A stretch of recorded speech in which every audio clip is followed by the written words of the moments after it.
Tell us how this project originated and what made it something Marvel Animation wanted to do. Well, the origin of this project really dates back to around 2020-ish, 2021, when we had the opportunity to start making animation for Disney Plus. And and and being able to tell a Spider-Man story was something that we thought could be interesting. But it wasn't until we heard Jeff Trammell's take on it that we realized there was like a really special, unique take on Spider-Man, which is saying a lot considering how many iterations of the character there's been in animation and live action, and of course in the comics.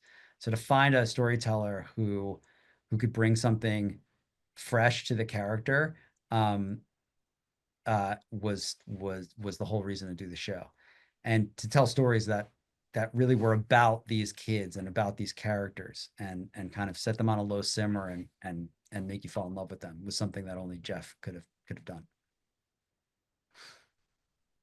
How does this story fit in the whole Spider-Man gestalt?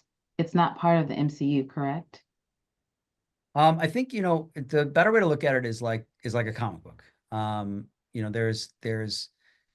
There's there's many different stories at play in the comics. It bounces around, it resets, there's offshoot storylines, but really at the end of the day, you want to look at it on its own terms. Whether or not it connects to bigger things is beside the point.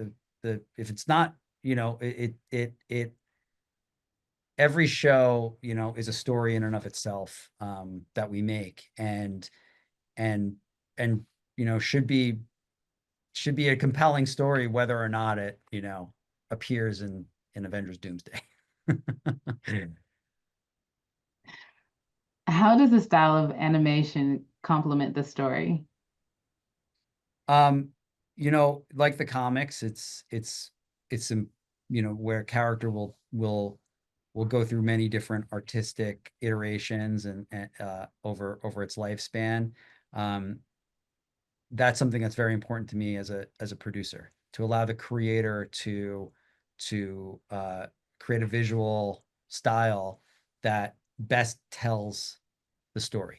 So so the look of the show was born out of the idea that we were both going to tell a dynamic modern story, but go back to the Steve Ditko roots of the original comic book series. Tell us about the voice cast and what they bring.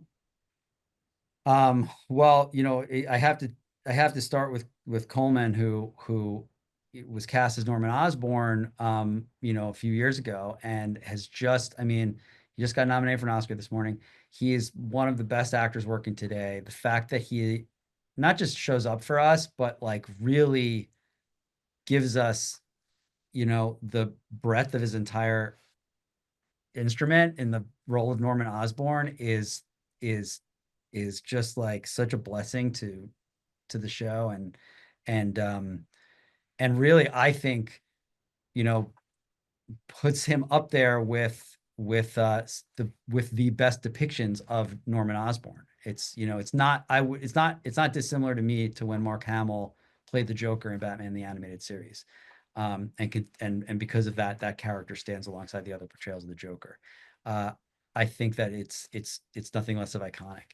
And Hudson has been our animated voice for Spider-Man, in the MCU so far, in What If, in Friendly Neighborhood Spider-Man, and he also plays Spider-Man in Marvel Zombies, which comes out at Halloween time this year.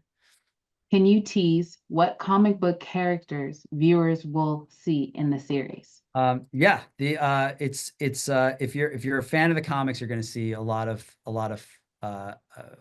Spider-Man's Rogues Gallery appear, but maybe in ways you don't expect.